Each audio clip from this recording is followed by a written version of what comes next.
Olá, caro aluno, tudo bem? Tudo tranquilo com vocês? Sou o professor Wagner aqui do Exatas Agora Vai e a gente vai resolver aqui, gente, ó, Física no vestibular FAMERP, Faculdade de Medicina de São José do Rio Preto, resolução da prova 2020. E nesse vídeo eu vou trazer as 10 questões de múltipla escolha que nós tivemos no vestibular 2020, beleza? E a gente vai discutir cada uma dessas questões, a gente vai resolver passo a passo para que você consiga aí, né, criar aí uma metodologia de estudo. Gente, esse vestibular, as questões são sempre desenvolvidas pela VUNESP, certo?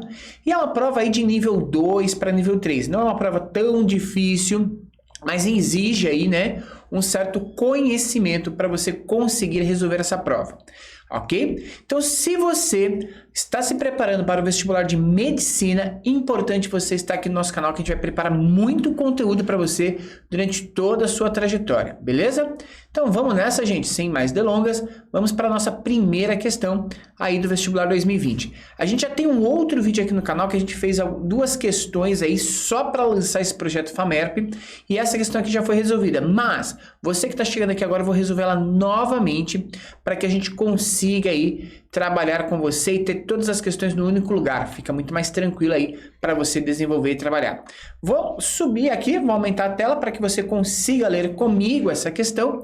E aí, a partir de agora, gente, vamos lá, vamos desenvolver, vamos trabalhar esse elemento, beleza? Então, questão de número 1, pessoal, na tela para você. Existem várias versões, né, do Caminho de Santiago, que são trajetos percorridos anualmente por milhares de peregrinos que se dirigem à cidade de Santiago de Compostela, na Espanha, com a finalidade de venerar o apóstolo Santiago Maior, né? Considere que uma pessoa percorreu um desses caminhos em 32 dias, andando a distância total de 800 km e caminhando com velocidade média de 3 km por hora. O tempo que essa pessoa caminhou por dia, em média, foi de aproximadamente quanto, pessoal? Então, verifique comigo o seguinte, isso aqui é uma questão de movimento retilíneo e uniforme. É uma questão que eu vou dizer para você que é de nível baixo, dificuldade baixa.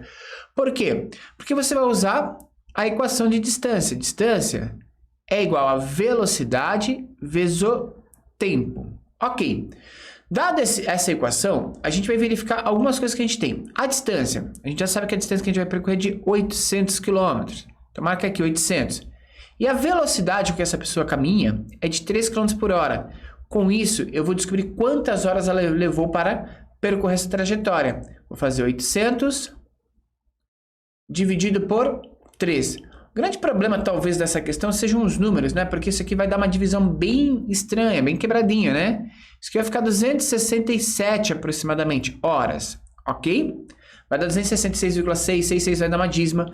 Eu acabei aqui arredondando essa questão para ficar 267 horas, já que ele quer um valor meio que aproximado. Beleza, pessoal? A partir daí, a gente vai para a segunda parte. Por quê? Ele quer saber quanto que a pessoa anda por dia. No total, a pessoa andou 267 horas. E essas 267 horas foram divididas em 32 dias. Então, se eu dividir aqui pelos dias, eu sei quanto que a pessoa andou por dia. Isso vai dar algo em torno de 7,3 horas, ou 7,33 horas. Ou seja, 7 horas e 1/3 de hora, aproximadamente. 1/3 de uma hora equivale a quanto? Sabendo que uma hora tem 20 minutos, 1/3 de hora equivale a 20. Então, essa pessoa andou aproximadamente 7 horas e 20 minutos diariamente até conseguir completar o seu percurso. Beleza? Tranquilo, pessoal? Aí, tá resolvida essa questão aqui para você. Questão de número 1 aqui dessa nossa lista de hoje. Beleza? Letra A. Tá curtindo? Vamos lá? Vamos para a próxima questão, pessoal. Vamos rapidinho aqui, próxima questão.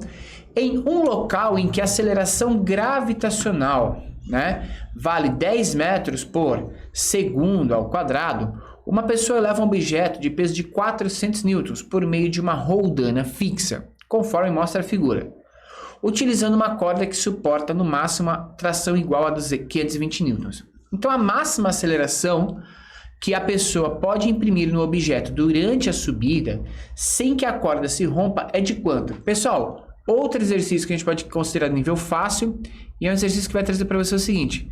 Você tem o peso e para cima aqui você tem a tração desse sistema, certo? Beleza. Existe uma relação aqui que a gente fala de equilíbrio de forças. Perceba que a tração máxima suportada é de 520 newtons. E o peso do bloco é de 400 newtons. Então significa que se eu trabalhar no limite máximo desse sistema, vai sobrar uma força para cima de 120 newtons. E é essa força que vai imprimir a aceleração máxima antes que a corda se rompa.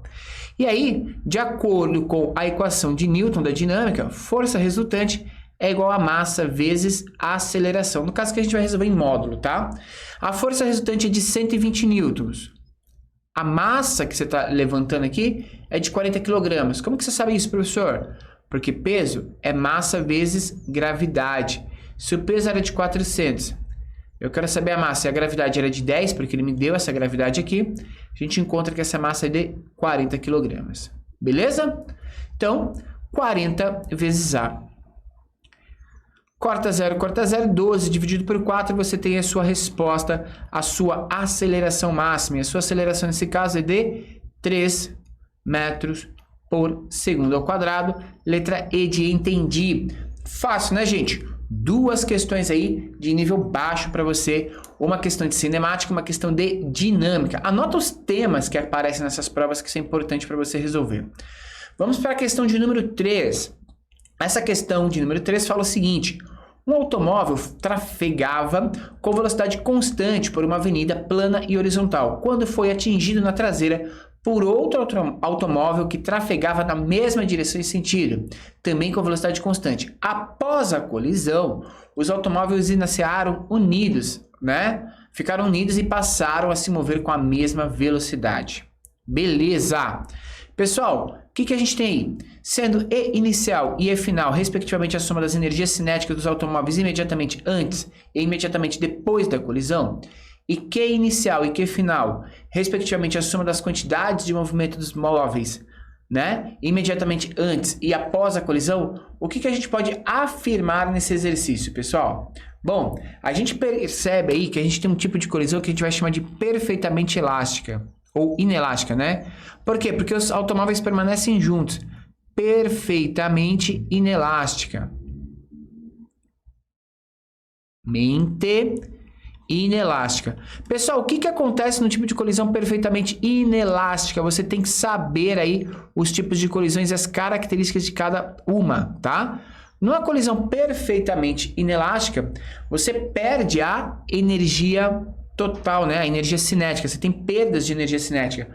Porém, a quantidade de movimento, ela acaba se conservando. Em qualquer colisão, sistema isolado, a quantidade de movimento se conserva. O que significa?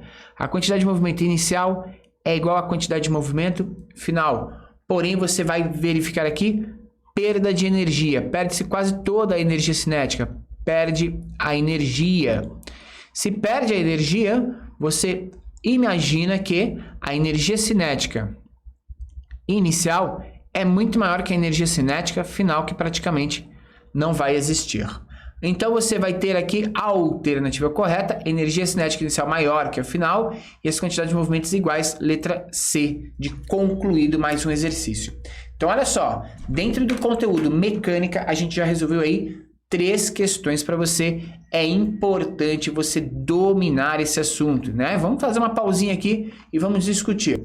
Uma das maneiras de você estudar e se preparar para uma prova é, claro, verificar os tipos, os temas, os assuntos, as questões que aparecem nessas provas.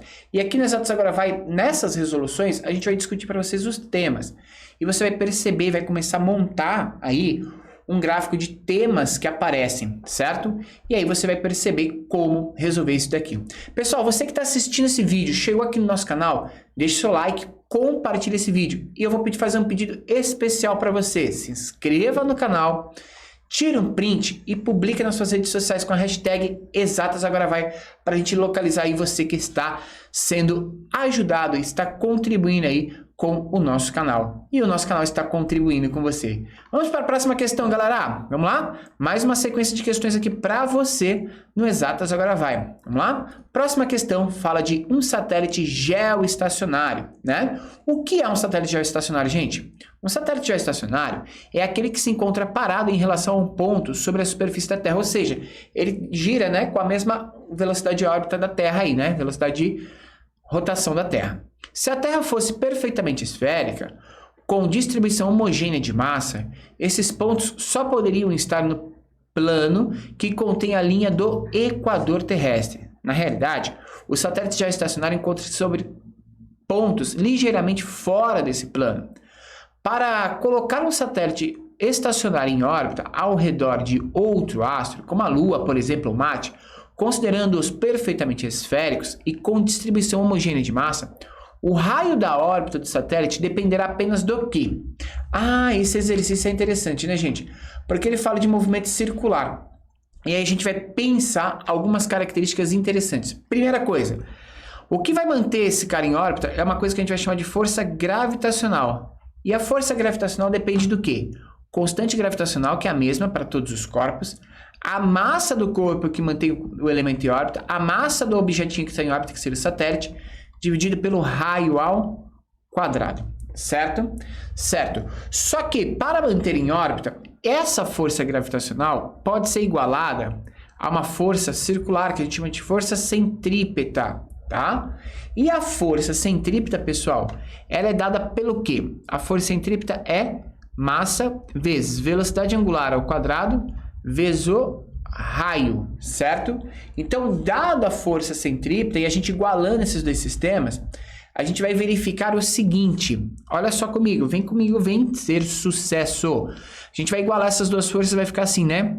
Gzão, Emão, Eminho, sobre R ao quadrado é igual a Eminho, ômega ao quadrado vezes R. Bom, a gente pode cortar algumas coisinhas aqui já. Por exemplo, a massa do satélite. Então, a órbita de um satélite não depende da massa dele. Não tem problema algum, a massa pode se alterar tranquilamente, tá?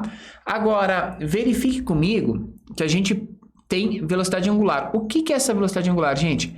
É 2π dividido pelo período. Então, se eu trocar isso aqui, 2π pelo período, vai ficar constante gravitacional vezes a massa do satélite. Passar esse R para cá vai ficar R ao cubo. É igual a 4π, porque está ao quadrado, sobre período ao quadrado, certo? Qual foi a pergunta? Para colocar o satélite estacionário em órbita ao redor de um outro astro, como a Lua ou Marte, e considerando-os perfeitamente esféricos e com distribuição homogênea de massa, o raio da órbita do satélite dependerá apenas do quê? Então, o que a gente vai fazer aqui?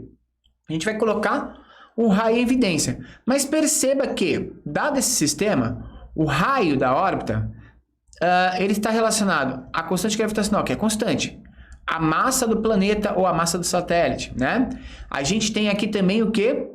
O período de movimento. Então, o que a gente vai ter nesse tipo de questão, gente? Vai depender da massa, porque a massa do planeta, do astro, que vai interferir, e também vai depender do período de rotação desse astro, porque todos os outros elementos são constantes. E a gente está querendo colocar quem em evidência? O raio, certo?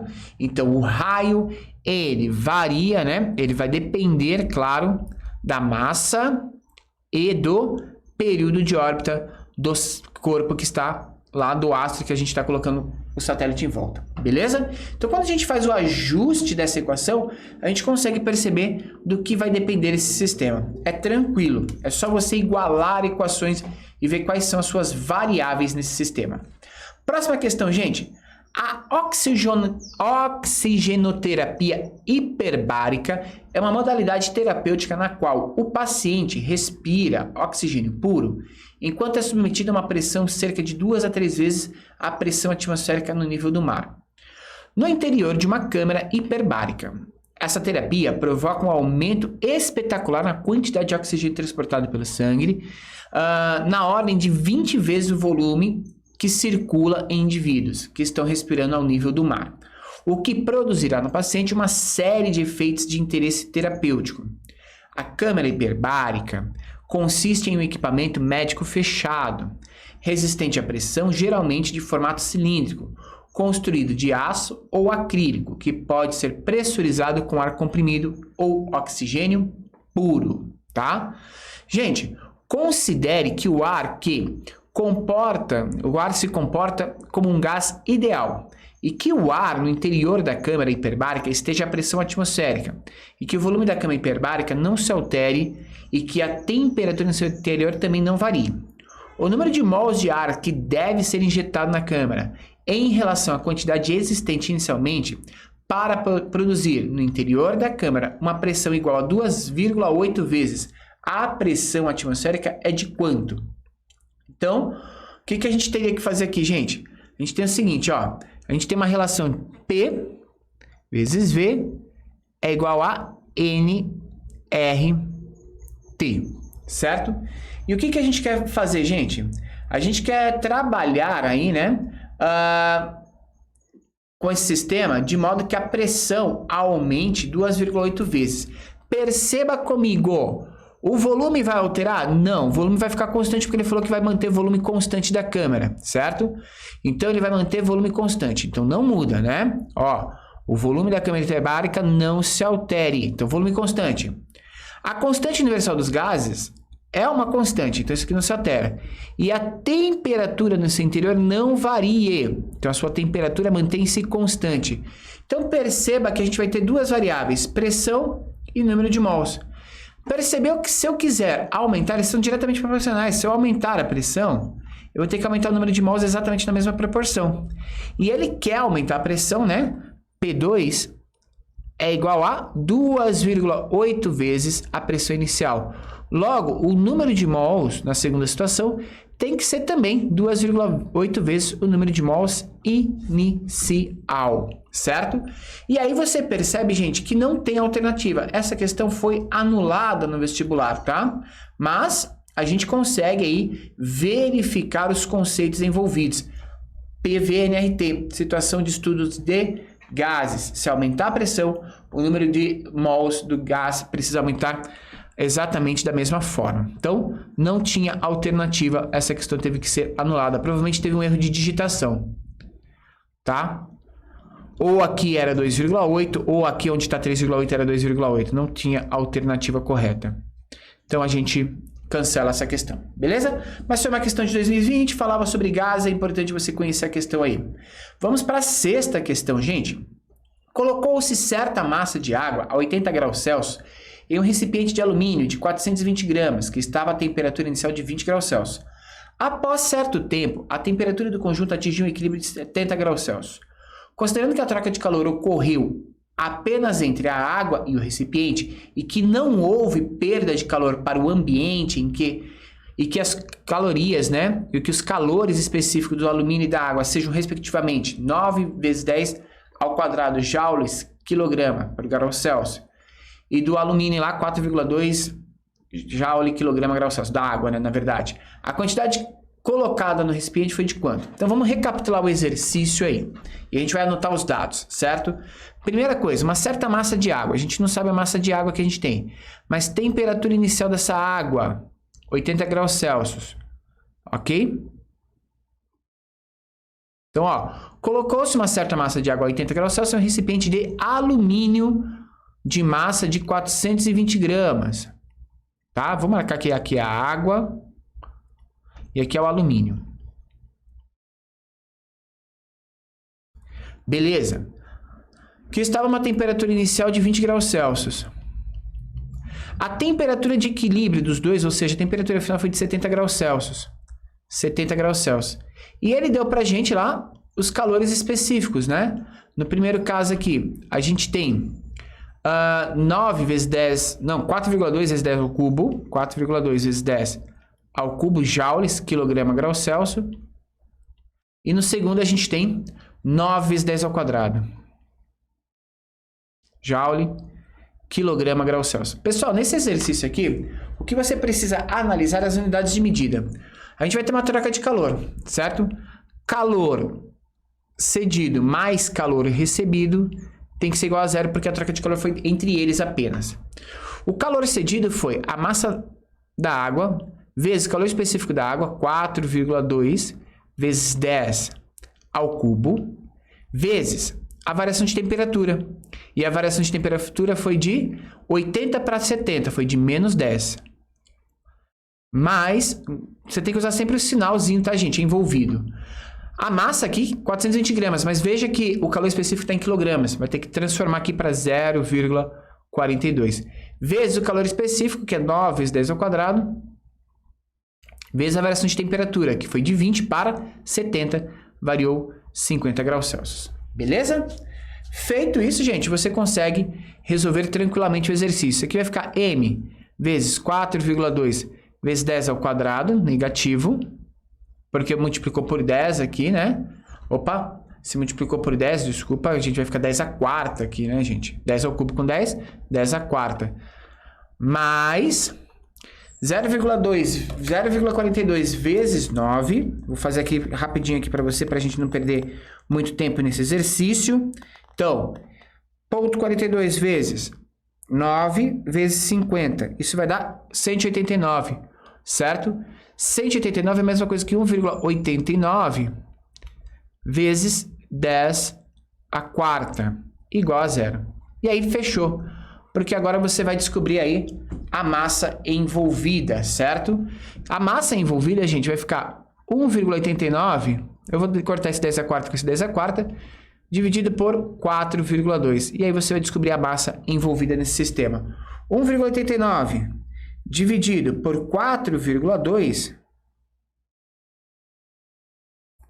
vai dar aí 450 gramas, tá? 0,45, 450 gramas, letra B.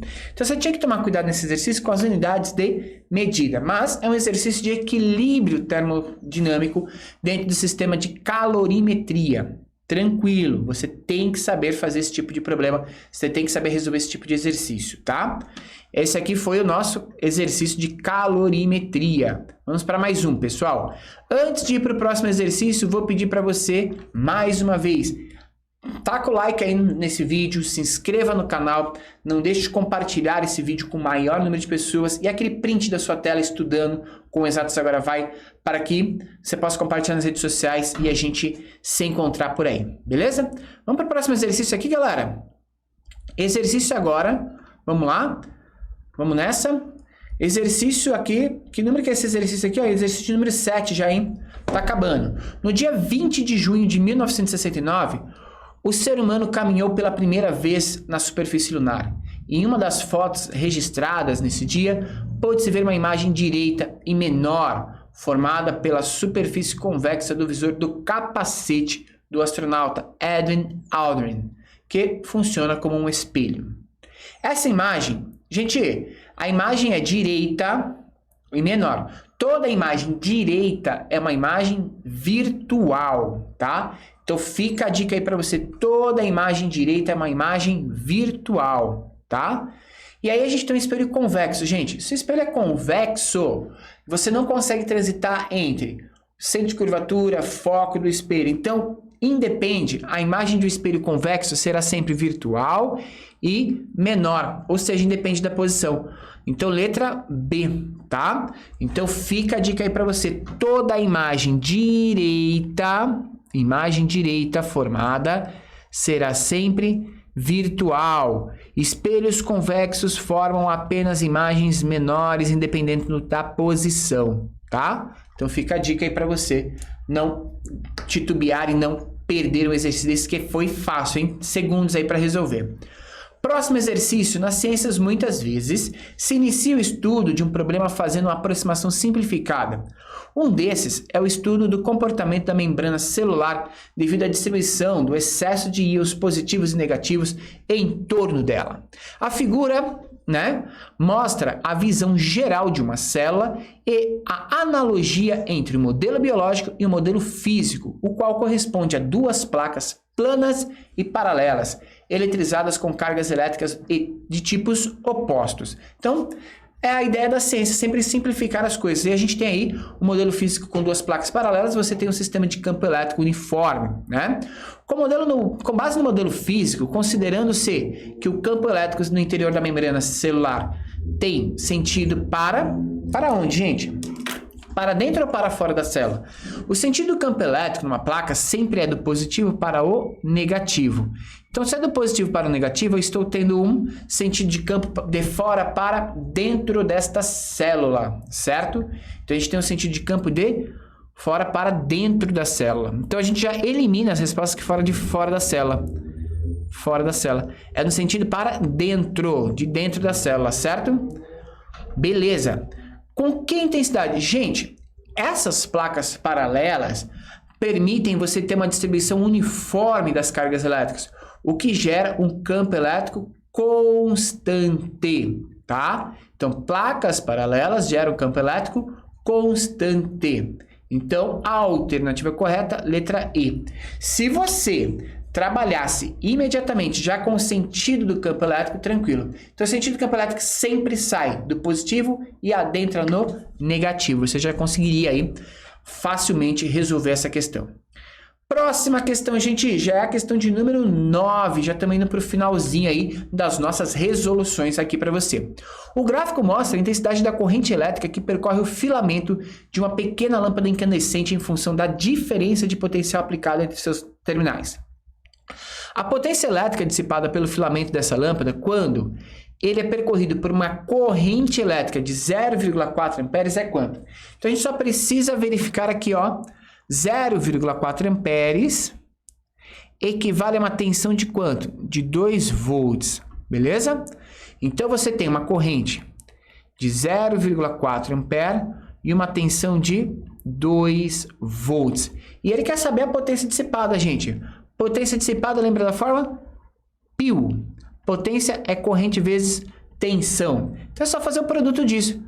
Corrente é 0,4, tensão é 2 volts, você vai ter 0,8 watts de potência. Letra E de entendi. Pessoal, a gente está falando de uma faculdade de medicina, beleza? E olha só a prova, gente, você consegue resolver e você precisa daquela ajuda extra. O Exatos Agora Vai ter essa ajuda extra para você gabaritar essa prova. Vamos para a nossa última questão e é uma questão de análise aí de ondulatória que diz o seguinte: nos equipamentos eletrônicos que emitem ondas sonoras, geralmente é um dispositivo que permite controlar o volume do som.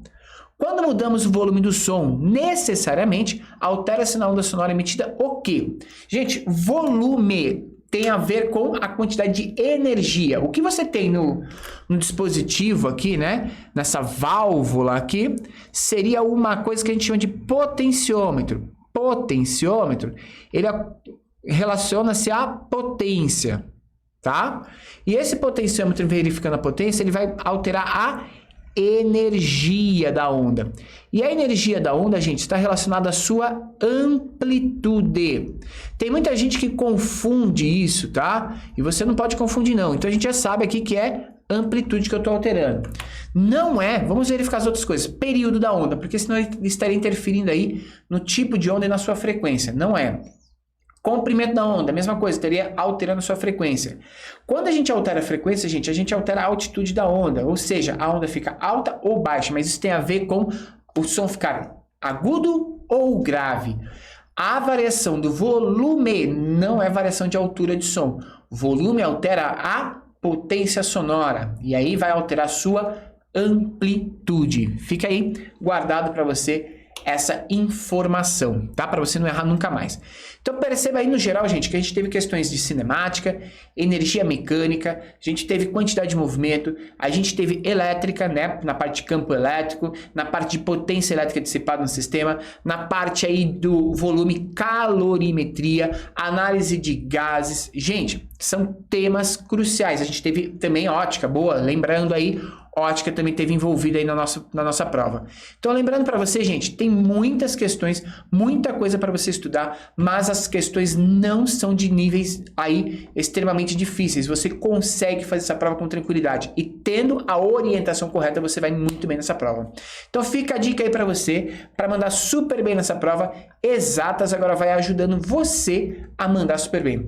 Deixe seu like, compartilha, se inscreva no canal e ativa o sininho para receber em primeira mão. E antes de ir embora, aquela hashtag Exatos Agora Vai, publique na sua rede social, você estudando aqui pelo nosso canal, para que a gente consiga encontrar você e a gente consiga aí bater um papo tranquilamente e ver que a gente está ajudando muita gente a mandar super bem aos nossos futuros médicos. Beleza, gente? Um grande abraço, vou ficando por aqui, até o próximo vídeo, valeu, tchau!